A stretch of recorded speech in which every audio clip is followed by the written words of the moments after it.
It's the Gone Fishin' podcast in association with the OEHL and the Shelburne Muskies, and hosted by OEHL live on YouTube play-by-play commentator Andrew Rogers.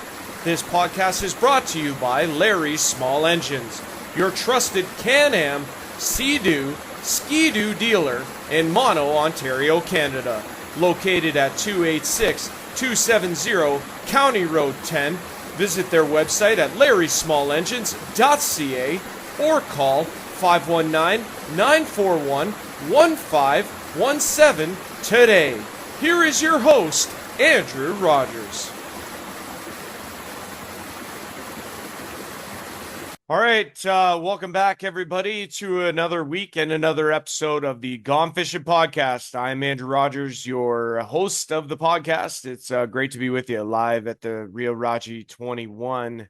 That is the handle for the YouTube channel, and just the podcast isn't live. I just say it like that because I'm used to saying that every time I live stream a hockey game. So yeah. Gone Fishin' podcast brought to you by Larry's Small Engines in Mono, Ontario, Canada, as well as Cruisen Insurance Brokers and Duffer Mutual Insurance Group. So great to have them on board, obviously, for this podcast. We have a terrific podcast lined up. Lots of good things on the way. Get you up to speed on everything that's happened up to this point, as we get you set for this upcoming weekend. It's the final weekend in the 2025-2026 OEHL regular season before playoffs start. Friday, February the 6th, we'll have first-round matchups and the play-in series. So the top seeds of both the North Division and the South Division won't play in that first weekend because that'll be when the play-in series for 8th takes place. So we'll get you caught up on all that as we have our graphics that we're going to go through in a minute here. We also have highlights from this past Saturday, Shelburne Muskies at the Georgian Bay Apple Kings in Thornbury. So we have highlights for those as well. So I'll get you as caught up and in tune with what's going on in the OEHL as possible. So what better time than to get this podcast going? Like I say, it's great to be with you guys. I'm Andrew Rogers, obviously, and appreciate you guys watching and enjoying another episode.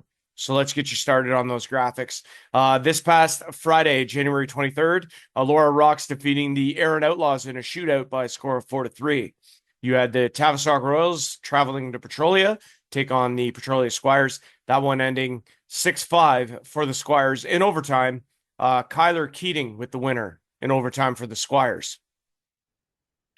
This past Friday was supposed to be the autism awareness game in Dundalk between the Lancers and the Shelburne Muskies, and it was postponed again. It's the second time that game has been postponed.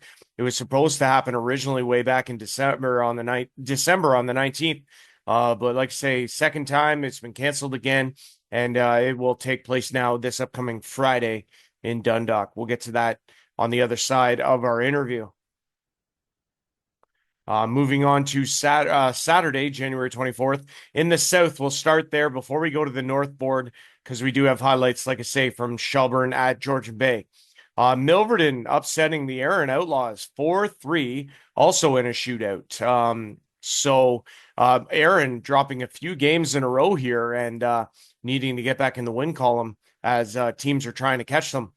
Seaforth 4-1 over Tavistock, Petrolia 7-1 over Dunnville.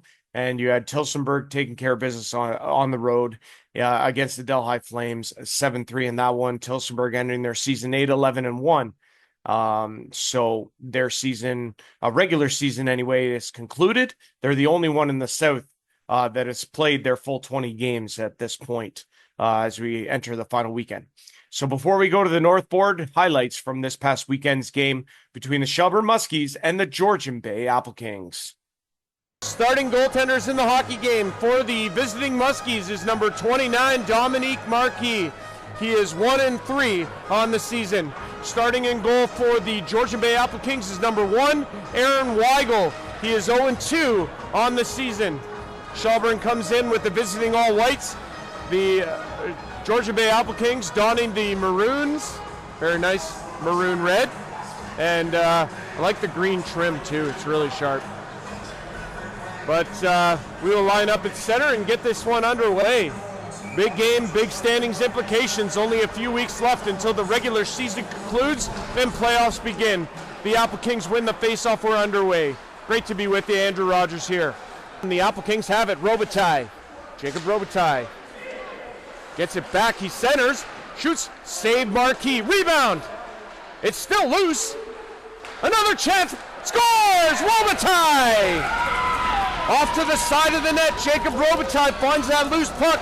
And with Marquis down and out, puts it on the glove hand side, and the Apple Kings take a 1-0 lead here at the Beaver Valley. Come up with it though, and here's a shot from Rivet. That went well wide. And Logan Hoover plays it out. Here comes Keegan Hoover, drops it. Here's a shot, scores! Scott Dorian, number 83, goes high blocker. And it's the Hoovers that set up Dorian. And it's 2-0 for the Georgian Bay Apple Kings here at the Beaver Valley. What a shot from number 83. Bueller in across the line. Has Robitaille with him, and he gives it away. It's up the boards now, and it's a 2-on-1 for Shelburne. Rivet with Sims. Scores! Steven Sims, what a goal! High glove inside, and the Muskies are on the board. It's 2-1. Oh, what a shot. Where's that been all season for Shelburne? Drops there. Played to the middle to Dorian. Back to the line now. Here's a wrister and a good save by Dominique Marquis. Shoots on Weigel, who makes an easy save, and he gets dumped in the corner. Centering pass here to Belvedere. Shoots wide, blocker side. He had him beat and just missed. And we have 5 seconds remaining here. Belvedere, another swipe at Connor Long. And the whistle is, or the horn's going to go, and that'll do it for first period. 20 minutes in the books, 18 seconds left of Shelburne power play time, and the Apple Kings lead it 2-1. Andrew Rogers on the play-by-play with you live at the Real Raji 21. As like I say, we are set to go here in period number 2.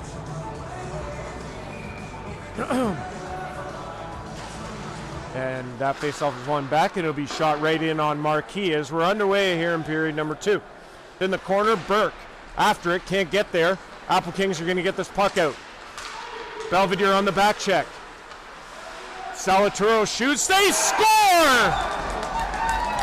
Georgian Bay Apple Kings score short-handed, and I think this is going to go to Salaturo. And with 1:19 remaining in the penalty, the Apple Kings come down and score as that one deflected. I think that one might have went in off of Marquis, and they're going to give him the hook.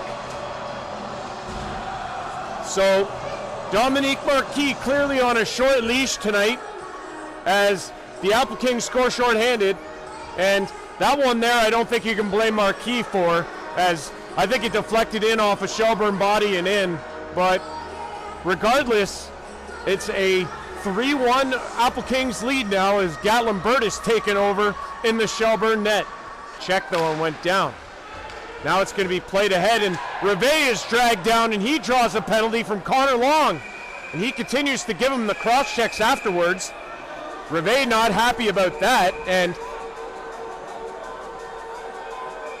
they're going to get mixed up here. I don't believe it's going to be fighting at this point. It's more like wrestling. This is ahead. Palmer keeps it in. Working to the middle. He'll play it down low. Back up top. Shoots off a body into the corner. Konings has Palmer wide open. Palmer shoots off a body. Wide. Rebound. Still there. Shot. It's in. And Beck scores for Shelburne. The Muskies score on the power play. And one of the penalties will expire, so Muskies will still have the power play, but for Beck, that's his first. And it's 3-2 for Georgian Bay here. And they're within one here. This is ahead, good pass. Belvedere in across the line. He'll stop up, 5-on-4 for 19 seconds. Played in behind the net. Going to be picked up though by Georgian Bay. They're going to play it to the line, kept in by Belvedere. Shoots. Oh, and that one hit Fleming. Or excuse me, Geisler. It's still in the zone. There's a shot. They score! Belvedere He tips it home, and the Muskies strike twice on the power play. We're tied at 3. What a turn of events here in Thornbury. Kings trying to get this puck ahead. Here comes Dorian with speed. He's probably one of the fastest in the OEHL as he brings it in, and Bird had to be sharp. Apple Kings with the pressure now in the Shelburne zone. Played down low. This is good. And behind the net, Mitch Good, centering pass, deflected away. To the line, it's going to come out. And Caruso has a man with him. Palmer going to the net. Stop! Scores! Palmer! It's 3 unanswered for the Muskies, and they lead it here 4-3. This is going to be Georgian Bay in their own end with this puck. They'll play it ahead. And across the line they come. Fleming. Good pass. Robitaille. Centers! Save Burt! That one off of Evan Mueller. What a save. Out of the zone. Burke was in behind the defense. It's stopped by Burt. Rebound! Not there. Apple Kings still have control of the puck. Fleming in the high slot. No shot yet. There it is. Save Burt. Fleming in behind the net still has control. Picked up by Bueller. Centers! Scores! Robitaille! The pressure by the Apple Kings off of the 3 unanswered, and they finally do get that shift in that answer, and it's the top line. And Jacob Robitaille with his 19th of the season. Play it to the other side to Benedetti. He's going to throw it to Burke. Look out. Burke almost pressured there, but now it's going to be picked up by the Apple Kings. Glove save and a beauty. Ho ho! Hello, Gatlinburg. Flash that leather, son. What a save. Apple Kings back to the line to Geisler. Plays it down low. Here's another chance off of Shingard. And it's going to be picked up. And Koenigs, he gets tripped. And no penalty call. And now we get a play in behind the whistle here. And McGurk. And we get all sorts of commotions here.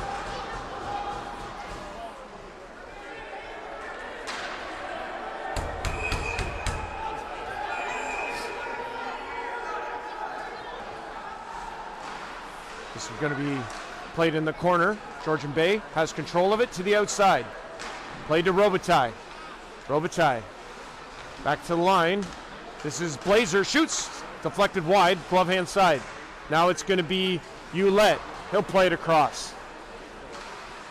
Now down low. This is Fleming. Centering. Oh, what a save from Burt. He got a piece of that. What a pass from Fleming to set that up. And a big stop from Burt. He'll need a lot of them on this major penalty that the Muskies will have to kill off. Fleming, back to Ouellette. Ouellette across. Blazer. Looking for Fleming! Save Burt! He kept that out. Fleming was on the all by himself out there and made the save, and Burt's got it again. Gatlinburg, wow. Final minute of period 2 as Robitaille picks it up. Centers, doesn't get to the net. Another centering pass, and Burke gets knocked down. It's still out.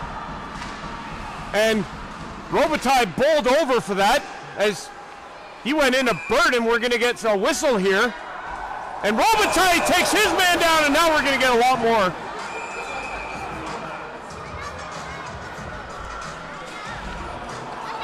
Gatlinburg very unhappy over that. Robitaille went after, I think it was Carter LaRue who he hit, and LaRue is slow to get up off to the side of your screen there. Burt was very unhappy about that and wanted a piece of Jacob Robitaille in the crease area there. LaRue went down after Robitaille went at him, and my goodness, it's getting really silly here in Thornbury. As Carter LaRue, he's slow to get up, and he's going to make his way off the ice. He took a wicked shot from Jacob Robitaille, and Gatlinburg wasn't very happy about it, and he's still not happy about it. And he takes a swipe at Fleming.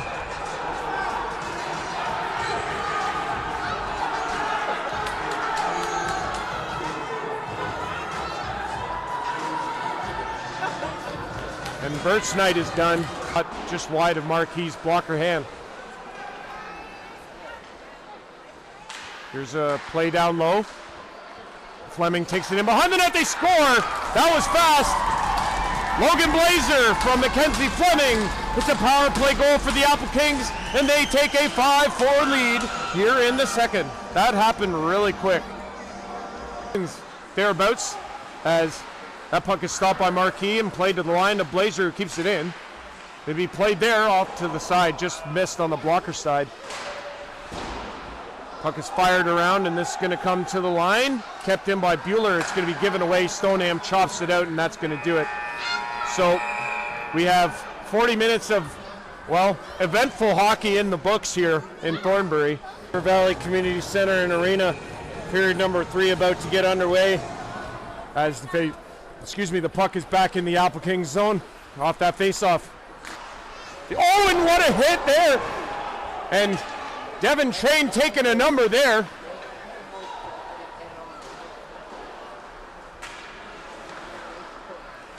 Wow, that was a big check there by Austin Ouellette.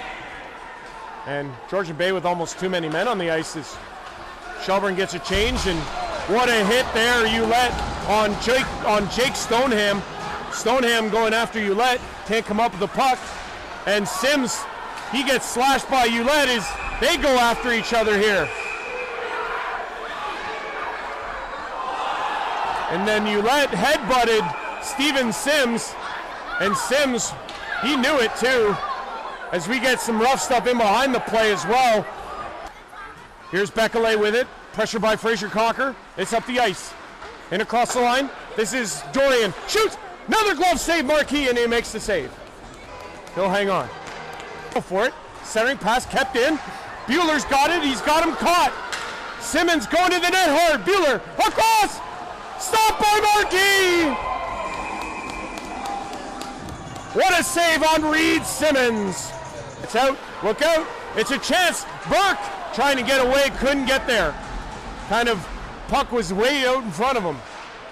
Up to Salaturo, tried to get it out, can't. Burke picked the pocket, but now it's out of the zone.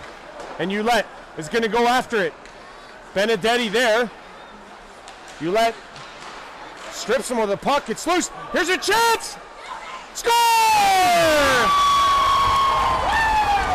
Matt Salaturo outweights Dominique Marquis and beats him on the blocker side. And it extends the Apple Kings lead to 2. It's 6-4 with 2:08 to go. He'll shoot off a body into the corner. 5 seconds left. Long shoots, save Marquis, and that's going to do it. Game over. That's it. Apple Kings hold court on home ice, and the game is over. Yeah, guys, so as you saw, Georgian Bay 6-4 victors over the Shelburne Muskies. Georgian Bay improving to 10-9 on the season, while Shelburne falling to 3-13-2. Elsewhere was the Durham Thundercats over the Ripley Wolves 6-2. The Ripley Wolves season finale. They finished 16-4, they are right up there at the top. The Minto 81s on the road in Creemore, 4-1 victors in that one. And then you had Saugeen Shores dominating the Lucknow Lancers 8-2 to finish their regular season. They finish 11-7-2. Also, Creemore finishing the regular season 2-18 after their game against Minto. On Sunday, there was only one game, and actually there was 2 scheduled. One game actually did take place. That was in Palmerston, Minto 81s over the Durham Thundercats 6-2. What that means is that Ripley finishes first in the North. We'll get to the standings in a moment. There was a game that was supposed to be scheduled for Sunday, January 25th in the South. Dunville and Elora, weather playing a factor in that one, canceling that one as well. They had actually rescheduled this game for this past Tuesday, and that was canceled also. So what has happened here is the following. Dunville Arrows had 4 games remaining with no time left to get those games done in time for the regular season finale.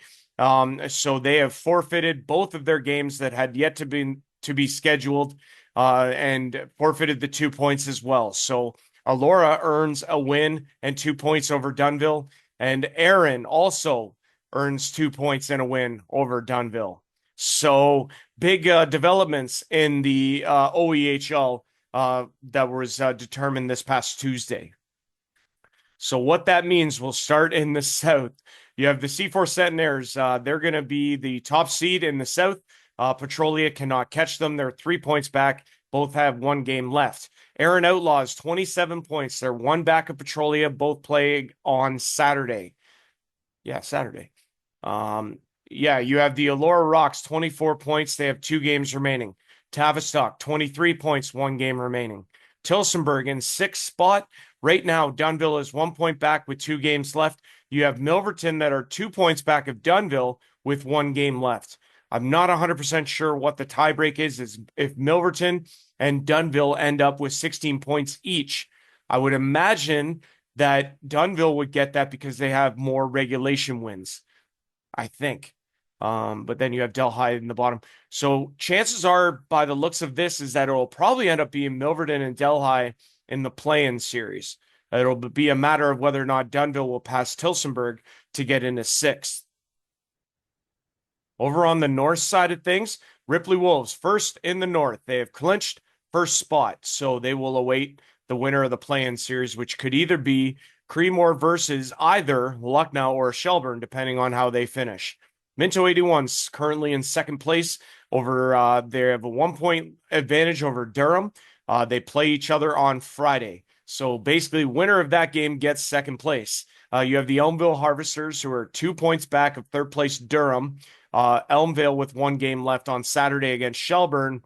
Depending on the Minto Durham result, Elmvale could technically slide into third, but they cannot go any higher than that. You have Saugeen Shores firmly in fifth. They cannot go further or any higher or lower, so they will be fifth no matter what. Georgian Bay, sixth place no matter what. 20 points for Georgian Bay. So again, some things still to be decided, especially in that 7-8 spot. You have the Shelburne Muskies currently 1 point ahead of Lucknow. They play each other head to head on Friday, and then they close their seasons out on Lucknow on home ice against Georgian Bay. Shelburne's on the road in Elmville. We'll get to all of that after our interviews with the DeCastros. As you guys can see, if the playoffs were to start today, these would be the matchups. You have Saugeen Shores and Elmville, Georgian Bay, Durham, Shelburne, and Minto. Over on the south, you'd have Tavistock and Allura, Tilsonburg and Erin, Dunnville, and Petrolia. For the north side of things, the remaining opponents, you have Minto Durham. So obviously they go head to head in Durham on Friday. And then obviously Lucknow and Shelburne head to head on Friday in Dundalk. And then again, Saturday, Shelburne in Elmvale and Georgia Bay in Lucknow. So those will close out the regular season. There will be no games on Sunday. As again, over on the south side of things, you have Dunnville and Allura on Friday night. Allura can technically get past Erin with two wins in their next two games if the Erin Outlaws lose to Tavistock on Saturday. And again, Allura would also move into a tie if Seaforth beats Petrolia. So again, I'm not sure what the tiebreak would be between Allura and Petrolia if that was the case. Then you also have Tavistock, who's 1 point back of Allura. If Allura goes 0-2 and Tavistock beats Erin, then they could go from fifth to fourth. And then down low, you have Dunnville, who needs wins against Allura and Delhi, and they can jump over Tilsonburg for sixth place.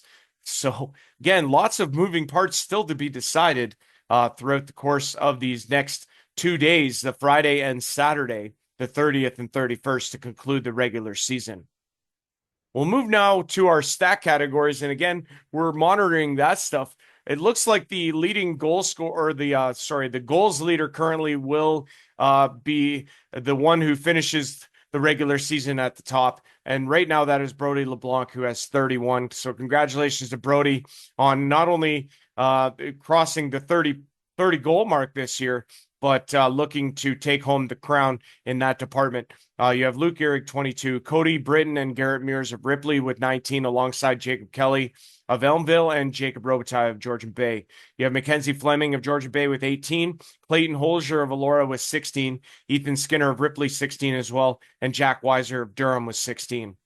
Over on the assist side of things, it's a battle for top spot right now in the assist category. Luke Gehrig, Durham, 35, one better than Jacob Kelly of Elmville and Kyler Nixon of Durham. Both have 34. Brody LeBlanc of Durham, 30. Garrett Mears of Ripley, 29. Evan Bueller of Georgian Bay, 28. Cody Britton of Ripley, 27, alongside Mackenzie Fleming of Georgian Bay. Justin Graham of Durham, 25, and Alex Utley of Elora with 24. You're in as far as points go, it looks to be Brody LeBlanc's to lose. His teammate is the only one who I believe can catch him. Jacob Kelly may have he'll have to have 8 points against Shelburne to be able to tie him, but Brody also has a game against Minto before that. So it looks like Brody and Luke Gehrig will battle for that top spot in the terms of the points leader for the OEHL this season. You have Garrett Mears at 48 for Ripley, Cody Britton of Ripley with 46. You have Mackenzie Fleming, Georgian Bay, 45. He has 5 back of 50. Kyler Nixon of Durham at 45. You have Evan Bueller at 39 of Georgian Bay. Miles McLean finishes the season with Saugeen Shores at 34. And you have Alex Utley at 34 for Elora. As far as defenseman points go, Kyler Nixon leads, and he probably will finish first in defensive points. 45 for Durham. For the Durham captain. Riley Pitt of Elmville, 30. Adam Lagazzo of Minto, 27. Dave Pierce of Elmville, 24. Stephen Gibson of Minto, 18. Jordan Moulton of Ripley, 17. Jordan Alexander of Minto with 16, alongside Dawson Fair of Ripley. And you have Logan Blazer of Georgian Bay alongside 2 others with 15. Our final stat category in the OEHL is goaltender wins. Alex Hutchison of Seaford, 10 wins. Jacob Knowles of Petrolia, 9. Jonathan Reinhardt of Minto, 9. Colin Dunn of Elora, 8. Jason Hamilton of Ripley, 8. You have Clayton Fritsch of Saugeen Shores with 7. You have Garrett Gawley of Ripley also with 7. Alan Maneri of Georgian Bay. Noah Featherston Howe Gow with 7. And 2 others that are tied at 6 in the top 10 for goalies. Our final little bit of stats here are for the Shelburne Muskies. Leading goal scorer still remains Kyle Burke at 9. Trailing him is Chris Weber with 7. You have Jake Belvedere up to 6. Sean Caruso, Keith Palmer, Carter LaRue with 4. Jamie Coover with 3. Devin Train and Alejandro Nicastro at 2. And Steven Sims 1 in the top 10. Over for the assists, you have Keith Palmer now in the lead with 8. Kyle Burke and Corey Allen with 7. Chris Weber with 6. Danny Rivet with 5. And then you have Jake Belvedere, Carter LaRue, Alejandro Nicastro, Aaron McGurk, and Jake Stoneham all with 4. Leading points, there are now 4 in double figures for the Muskies. Kyle Burke with 16, Chris Weber 13, Keith Palmer 12, Jake Belvedere 10. You have Carter LaRue with 8, Corey Allen and Sean Caruso with 7, Danny Rivet and Alejandro Nicastro at 6, and Aaron McGurk rounds out the top 10 and at 5 for your stat categories for the Shelburne Muskies. So yeah, I know that's a lot of information, but hopefully it all makes sense to you. But yeah, keep up to date with the socials as the games go on, and obviously keep up to date on the live streams as well. Yeah, gonna be a lot of fun. Last weekend in the OEHL regular season before playoffs start, Friday, February the 6th. It's at this juncture of the Gone Fishing podcast that we welcome in our guests on this week's edition. Brothers, number 88, Vincent DeCastro, and number 44, Sebastian DeCastro. Enjoy. All right, everybody. Got a really exciting discussion going on here, and really excited to bring these 2 guys in. They're brothers and, play an integral role on the Shelburne Muskies team. The DeCastros, number 88, Vincent DeCastro, and number 44, Sebastian DeCastro. Guys, great to have you on here. Thanks so much for hopping on. Yeah, thanks for having us. Appreciate it. Yeah, like this season, whenever I have a Muskies player on here, obviously the record, everybody knows that it's not great and not ideal. It's been kind of a more lows than highs season. You've had a couple nice moments there. Obviously when you get shelled, those aren't nice moments and those are forgettable games. But at this point in the season, as you guys have 2 games remaining, playoffs on the horizon, that's when the going gets good. But what I want to do is I'll start off with a kind of a vague question for both of you. Vincent, we'll start with you. The question I want to ask you is, how has this year been for you personally on a personal level? For me personally, I mean, honestly, like I haven't hit in 8 years, so coming back to contact is it's pretty crazy Yeah. taking that step back toward that and getting back into conditioning that I obviously not the same conditioning, but similar conditioning to what I used to be and everything Right. like that, and getting the touches on the puck that I used to get, and it's been really cool being a part of a real team again and actually getting that exposure and getting that drive back when you want to win games, when you want to fight for every opportunity, when you want to fight for pucks. That's just been surreal to be back to that. That's really cool. Sebastian, same question. To build off what my brother just said, honestly, so I ref hockey, Okay. and in those games, it gets competitive, it gets heated. I see Sure. kids going down the ice, getting ready for the big hit, getting ready for the big play, right? And I missed it. Like aging out of junior, it was tough, right? And I went 2 years without playing like real competitive hockey, and I hated it. Right. So coming back to this, I love it. I love the family aspect of the team. I love hitting, love the big plays. Okay, yeah, losing sucks, but also those big wins, like what we just had against Lucknow, I loved it. I loved every minute. It was awesome, right? So, Can't imagine. yeah, it was just like just getting that atmosphere back in your playing. It's the best. You won't get that in beer league, right? So, Well, not a lot of defense in beer league and not a lot of guys who want to that crush too. you if you come across the blue or the red line with your head down.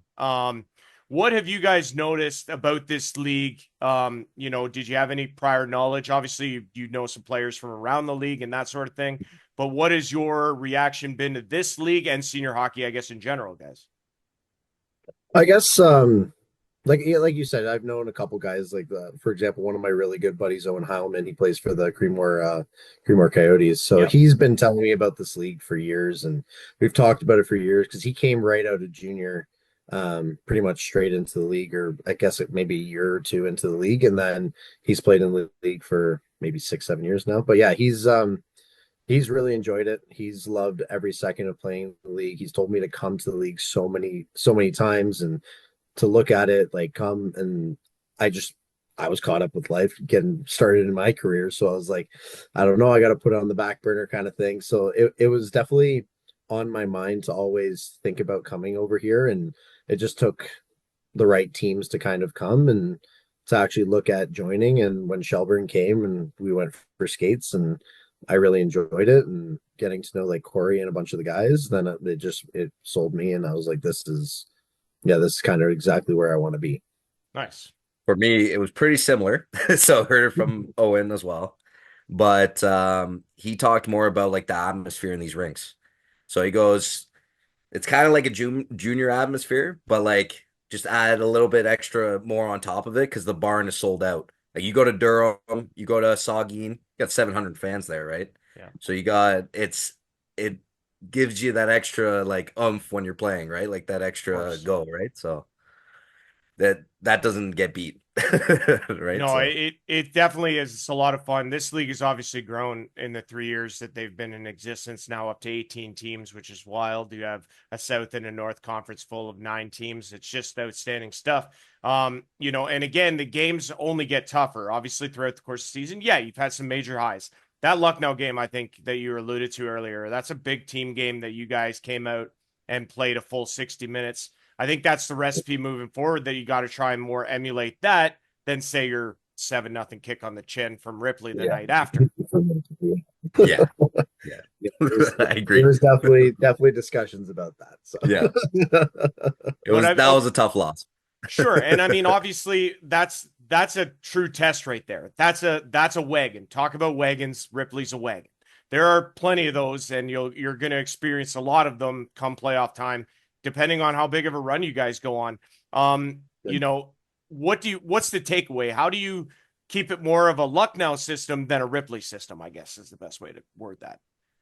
I think the true way of going there is simplify everything. When you're overcomplicating or you're thinking of too many scenarios, then your brain gets clouded. When you're doing too much and you're making very, very big mistakes at the worst possible times. Like Right. when we came into Ripley, we actually, I would say for the first almost 10 minutes of the game, we were pretty strong against Ripley. We were doing well. Um, I think it was 10 minutes or just under 10 minutes. We were doing great. We pinned them in their end, and that's a fast team. Oh yeah. And when it They came skate to, yeah, they played together for almost 10 a years, long like time. together, right? So to be able to take it kind of to a team like that in the beginning of the game and show like, hey, we came out here to play it, like, but then it comes to like these little mistakes, and then one piles onto the other, Sure. and then Your everything game's leads off. to As yeah, soon as everything soon leads as to it one. starts piling, your game gets off. Yeah. So simple, like simplifying things, like working for every puck is another huge thing. If you're on the ice and you're not doing anything, I think one thing that I picked up even from the show Shorzy was that if you're not doing something on the ice, then what are you doing on the ice? Well Like said. you gotta be on the ice, and if you're not doing the thing you're supposed to be doing, scoring, if you're not Crashing a get body. an assist, do something else. Make Right. sure that you can do something to make an impact on the ice, because Absolutely. otherwise, there's no point in you being there. No, that's a good point. Sebastian, I'm going to ask you because you were at the game this past Saturday against Georgian Bay. So Yep. was really impressed actually about how you guys erased a 3-1 deficit there. You get down early in the second with a shorthanded goal that makes it 3-1. Goalie change, and then you guys reel off three straight. What kind of high was that? Because that had to feel good knowing that that is something that you guys have in the chamber that can be used and can be, I guess, administered. I think with the goalie change, it really set a fire under our ass is what Yeah. it really did. Because for a while there, we were in the game, but we weren't really doing anything, right? Yeah. So as soon as the goalie gets changed, it gives you a little spark to go, okay, now enough, let's play hockey. So right the next shift, I think right after, we crashed some bodies, this and that, and then we ended up scoring. Right. So that already just gives you the most momentum. So when it comes to like a game like that, when you're kind of maybe puck's not going your way, this and that, you rattle off two goals quick, it builds the team up, right? And then everyone on the bench is just going positive, positive, positive, and you just build off what you're doing on the ice, right? So it's a good feeling, and it's good to have that in like a game when you're down, right? Well, So absolutely right. And then Palmer scores three unanswered. You guys are up. And then the game gets kind of silly. They tie it, obviously. The game gets kind of silly after that. yeah, We don't need to go into specifics of it because anyone who has seen the stream knows exactly what I'm talking about. yeah, But the thing is, though, is that, you can't just hang it on, well, that it happens. Like, when no, it's getting to a point where that excuse isn't going to fly anymore. You no, guys got two big games before playoffs, and you don't want to be the butt end of a joke in the first round. yeah. And honestly, we need a like as a team, like we can be gritty and this and that, but we gotta learn to stay out of the box. You know what I mean? Discipline's everything. Yeah, as soon as we stay out of the box, honestly, we can play with teams 5-on-5. Like we can play Lucknow 5-on-5. We can play the top teams 5-on-5. It's just when we get into the penalties, that's when we can get in trouble, right? So we Well, can Better well, off staying up. Well, and the other thing that I've noticed too is that, like I said, discipline is a big word here. But at the end of the day, what I'm finding a lot of times is you guys will draw a penalty really smartly, but then you'll take one right away as well, and just yeah, negate that power play opportunity. That again, your opportunities are crucial. You got to make them pay when they give you opportunities to cash in on, and you have to make do on. 100%. 100%. Yeah, discipline is a big thing that we've discussed a lot in the room. I guess even more recently, and it's one of the things that separates a team that's going to make it further in the playoffs than a team that's not, because of the fact that if you're taking advantage of your opportunities, then that's a huge benefit. If you're going to sit there and reciprocate some silly play that they've done. Now we're in a tight situation. We're either in the box or maybe we even go down a guy Right. because we overdid it. So Right. that's a huge thing. Well, momentum swings are everything, and like you said, we saw it on Saturday against Georgian Bay. Like a shorthanded 3-1 goal at the beginning of a period can be absolutely deflating. But you Yeah. guys turn it around and score the next three, and then all of a sudden you have momentum on your side. I Right. mean, momentum swings at so easily in a game, especially at this level where the pace is unbelievable in these hockey games. Yeah. Almost shocking sometimes. Like Right? you play like a team like Ripley or you play a team like Minto, just like that. It's like a quick game. It could be like slow at first, then it just opens up and it's like a free flowing game, right? So you got to be on your toes, right? So Well, You gotta be ready. there is a feeling out process that needs to happen, I believe, in that first 10 minutes, like you said. But yeah, once the pace just picks up, it's like, holy smokes, it's back and forth, especially on a commentary side of things, trying to keep up. It's like, holy jumping, they're just moving. Like I just couldn't all over the imagine. place, eh, Raj? Well, and sometimes there could be a lot to decipher at any given time as well. You gotta keep your head on a swivel. Let's talk about these two games that you have to end the season here. So a big one on Friday against Lucknow. It's basically a battle for seventh. Has there been a lot of talk, I guess, about the ramifications here? Obviously, the team would probably like to prefer to avoid that play-in series if possible. Yeah, 100%. yeah, I think it's a lot of staying focused on the task at hand because of the fact that like we know what the ramifications are of this situation, but I think it's approaching it like it's every other game, like it's just Right. another game that we got to play. But it's obviously we all have that knowledge that you know what, yeah, we're gonna have to like no matter what, even if we're down guys, even if we don't have anyone there, like who knows, whatever, we just still need to work hard. We still need to actually be able to because that's the thing. Lucknow's big thing is they're gonna hit, they're gonna work hard, they're gonna fight for They pucks. never quit. Never They quit. don't They quit. could be down in a game. They Yeah. never quit. So if you're gonna battle, you got to come out to battle on Friday night. So Full that's 60. where else would you want to be but Shelburne Friday night? So There you go. Yeah, that's it. Easy CM Punk. Anyway, yeah, Royal Rumble's right on the horizon too, and that's kind you of like them, funny and right? indicative of this weekend for Shelburne is the Royal Rumble. Yeah, That's funny. yeah, But a anyway, little hey, bit. there's always tie-ins, okay? I can pick them out of thin air. I've done this long enough. I I know like what I'm that. talking about. Yeah. But I like anyway, that. that's awesome. But you know what's funny? On the ice, yeah, the big ramifications. But off the ice, I think it's important to talk about this too, because last Friday against Lucknow, you guys had your face-off for cancer game.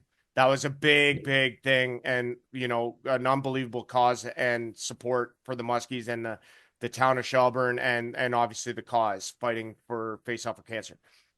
This weekend, autism awareness. That's a big one too. Like, what I guess for you guys on a maybe on a more personal level, like what are these games and these significant aspects? What do they mean to you on a personal level? Honestly, like the thing, like we've always done. It's always been nice to be able to do these types of games. Like we did them in junior. We did a lot of like for lack of a better word, theme game or Yep, like a reason for coming to the game to show of some course. support for and stuff like that. Um, Specifically for cancer and autism, those two are huge, huge things, right? Oh, They affect 100%. so many people, and especially like we've been affected by cancer, and like our family's been affected by cancer. So it's one of those things that hits home. So with that being said, like like it gives even a little bit extra to the game where it's like you have a little bit more to fight for. There's a bit You get a more little to more play for. juice in your Yeah, step. Yeah. yeah. There's a bit more underlying in the game where you're like there's even more that I want to win this for. It's more than just my team now. It's more than just myself. It's for the cause. It's for the the reason you're doing this, for why these people came out to support this thing. You want to be able to fight for that.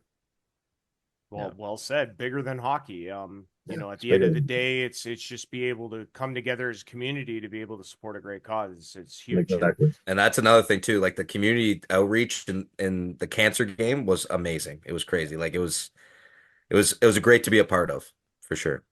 yeah, no, I agree with you. It was great to see the crowd on hand. It was great to see the support throughout, like I said, the entire community of Shelburne. and their return to senior hockey for the first time in 3 years, pretty Yeah. awesome, and everything else. This, like I say, the season maybe from a record standpoint, not exactly ideal, but once the team starts coming around and starts winning, I think the people will come. You know, Yeah. if you win, people will come. To paraphrase, Usually how it goes. to paraphrase, okay, Yeah. paraphrase, Field of Dreams. All right, if you build it, they will come. Yeah. All right. Well, and the cool thing about this, obviously, again, is the whole family aspect of it, is the fact that you guys are brothers playing on the same team. I imagine this isn't the first time, right, guys? Yeah, this is the first time on the Oh, same come team. on. No, Yeah. you being Yeah. serious? Yeah. This is the first time since like we do like a little bit of men's league and stuff here and there, but like throughout, because we're 5 years apart, right? Oh, okay. So That actually makes sense. I was actually thinking it was a little bit closer, but that makes sense. I know. Trust me. I know I look older than my age, Roger. But yeah. I didn't you say would that, think man. so. You would think so. There's a lot of people that think so, but yeah, no, we're 5 years apart. So when we were going through minor hockey, like it was all different. When we went Right. through junior, it was all different. But when I was done, he started. The thing was that because I was 5 years older, I was able to coach Seb, so that was Oh, pretty okay, cool. cool. Yeah, I That's was neat. able to coach him in high school and stuff like that. So that was pretty cool. When I was done, I was in university and everything and playing junior, and I would Right. go back and coach him in high school and minor hockey and stuff like that. So that was pretty cool. Did he ever bench you, Seb? He wanted to. He wanted to. But we Yeah, were Hey, short bench that's- as it is. Yeah, when what- you mouth off to me, that's when I want to do You it. call that a back check? Yeah. When you start mouthing off, that's when I do it. Trust me, Seb. Yeah. No, it's just we were short bench as it is. So he's like, I can't sit you, but I want to. Yeah, You're that's also not bad, so I can't really bench you. Yeah. Yeah. oh, that's Is nice. that That's a nice underlying compliment. That's good. That's good. Yeah. So, but that's obviously got to be kind of cool, though. At the end of the day, the fact that you guys are teammates and playing on a senior hockey level that is competitive, and you have this ultimate goal of obviously making some noise come playoff. Yeah. Absolutely. Oh yeah, exactly. No, very cool. Take me back, I guess, to the upbringing, because obviously family aspect, it doesn't just stop at the fact that you guys are siblings, but obviously your folks probably had a big influence on your early days in hockey, right? 100%. Like we wouldn't be where we are without early mornings, like by our parents, right? Like 6 a.m. starts, right? Like my Yes. dad taking us out in the driveway, making us shoot pucks all the time, like going over games, like going films, talking about like different scenarios, right? Like that. So it was a big part of like my overall playing aspect, like growing up, right? So I'm Yeah. just thankful for both of them. Like especially all those tournaments away, spending all that time. For sure. I'm just grateful for them, right? So Yeah, dad and mom and even grandma, like because we lived with our grandmother our whole lives, and she's still alive, still kicking, so that's good. wild. But yeah, she's 95 now, so Hey, shout out. yeah. yeah. So, but with them, like Seb said, like dad was there for everything. He brought us to everything, and there's some parents that drop their kid off and take off, and that was never our parents. No matter if it was mom or dad, they always stuck around. They knew about my dad knew a lot about hockey. My mom learned, and my grandmother learned a lot about hockey. So when my mom and dad would whoever dropped me off at the rink, they'd sit there and actually like know what's going on, and they talk to us after the game about or practice or whatever about, hey, this is what you could do better. Like they wouldn't interfere with our coaching stuff, but they would go, you know what, like this is what I'm seeing. What do you think? Like let's do that instead, or let's work on this because you're not doing this. Let's try this. Yeah. So it was really cool having that kind of dedication from our parents to be able to be there for everything. That was huge. Very cool. Yeah, no, I hope they watch the stream. Oh, Shame- don't worry, we show them. No, they'll get on it. Shameless plug. Shameless plug. Yeah. No, but hey, no, it's the truth of the matter, right? Is that at the end of the day, yeah, I'm a hockey guy too. I mean, my parents sacrificed their mornings and their late nights for my hockey growing up, and without them, it really kind of, maybe there wouldn't be that love of the game that we have now, Exactly. right? Or that Absolutely. appreciation or respect or whatever that we look upon it and say, damn, I love this game because of those times and some of my fondest memories, right? Like that's the other thing. Obviously, you guys probably have great of hockey memories, right? Like championships or playoffs or something like that. Does anyone stick out that you guys can recall?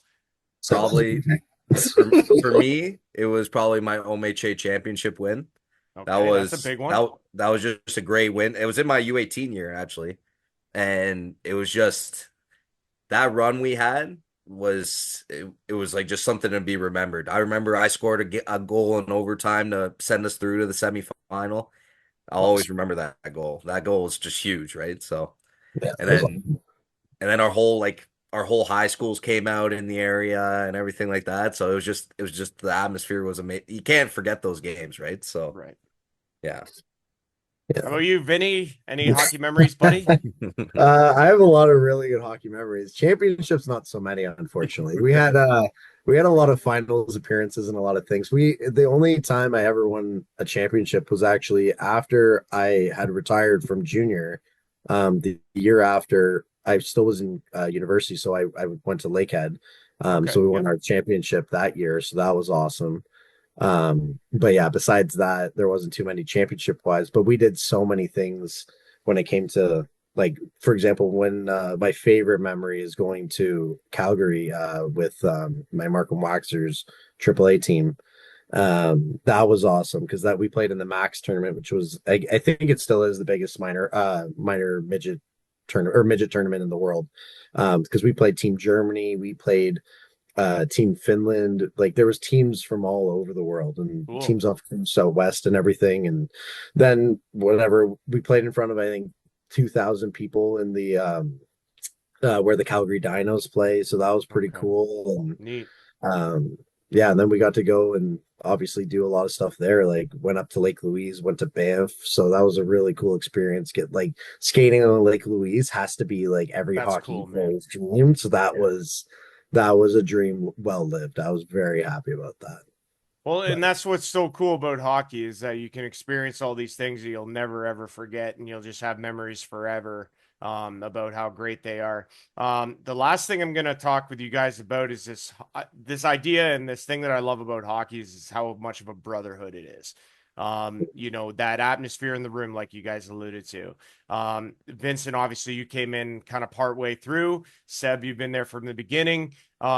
This room and this locker room has actually been one of the most impressive that I've ever seen because you guys are really a tight knit group. And I guess if you could just allude to that a little bit and how nice that's been for you guys this year. yeah, it's honestly been very refreshing because like I said, like it's one thing to go out there and play beer league and have fun and this and that. But then when you get back to a team environment and to actually like have that like Seb said, that family aspect, it's unmatchable. Like even like for example, like I used to play with Carter LaRue and junior when we were on Schaumburg.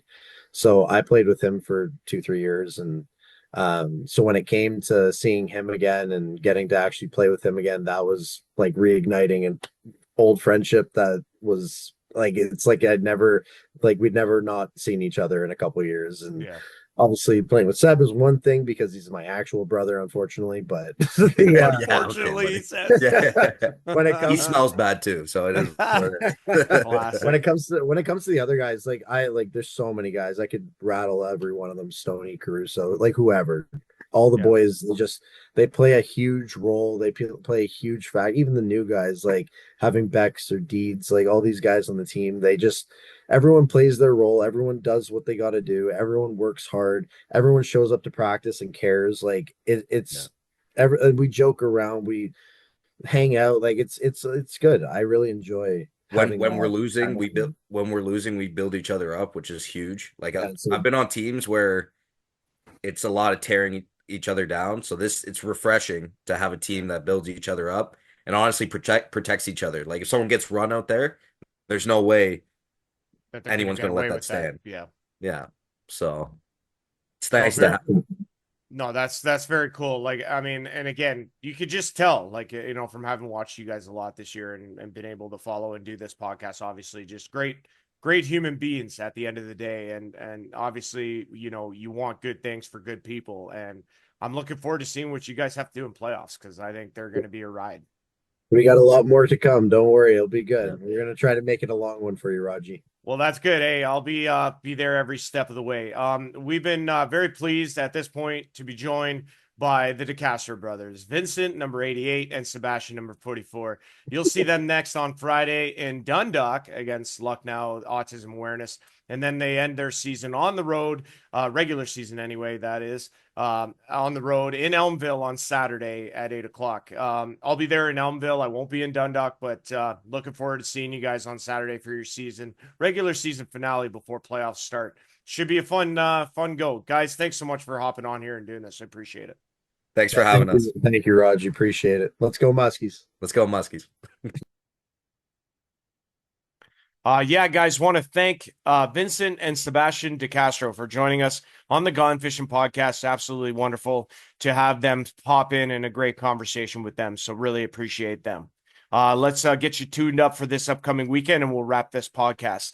This Friday, January 30th, in the North, 2 games. The Shelburne Muskies host their autism awareness game against the Lucknow Lancers. It's a big game for the standings as they battle for 7th. The Minto 81s traveling to Durham to take on the Thundercats. Massive implications. 8:30 at the Durham Community Arena. Obviously, all these games are weather permitting, which right now seems to be something that needs to be said considering how bad the weather's been. Dunville in Elora to take on the Rocks. This is on Friday at 8:30 at the Jefferson Elora Community Center. I'll be on the call for that, and I believe that'll be on the Elora Rocks YouTube channel. On Saturday, January 31st, 2 games in the North. Georgian Bay traveling to Lucknow, 7:30. Shelburne in Elmville, 8 o'clock. I'll be on the call for that in Elmville. In the South, we have 4 games scheduled. Elora traveling to Milverton to take on the Drives, 5:30. Tavistock is in Erin, 7:30. Petrolia in Seaforth, a matchup of 1 versus 2 to finish the last day of the regular season, 7:30 in Seaforth.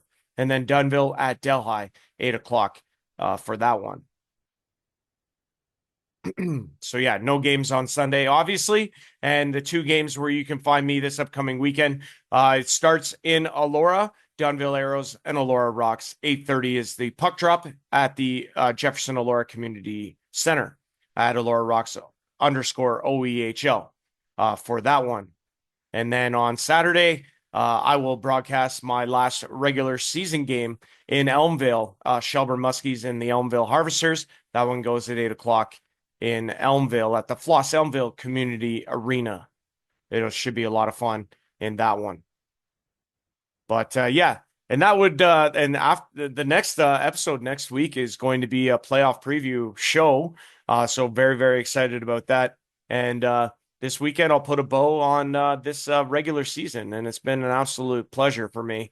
A lot of games I've almost called 30, and I can't believe that. That's just surreal to me, but it's been an unbelievable year, and cherished every moment of it, and looking forward to the next season in the OEHL, which is playoffs.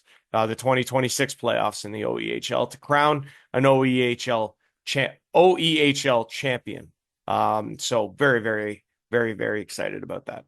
Want to thank Larry Small Engines for sponsoring the podcast, as well as Cruson Insurance Brokers and Duffer Mutual Insurance Group. Want to thank the Shelburne Muskies, Corey Allen, the whole management group out there for everything and their support this year. But it's been absolutely great to be able to bring you this podcast. Again, thank you to the DeCastros for coming on, and thank you very much to you, the viewer, for watching another episode. We'll talk to you guys soon. Take care, everyone. Be safe out there, and we'll see you guys next week for the playoff preview show. I'm Andrew Rogers, the host. We'll see you.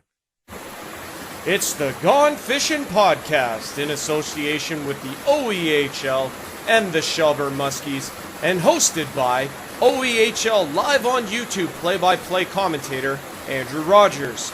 This podcast is brought to you by Larry's Small Engines, your trusted Can-Am, Sea-Doo, Ski-Doo dealer in Mono, Ontario, Canada. Located at 286-270 County Road 10. Visit their website at larrysmallengines.ca or call 519-941-1517 today.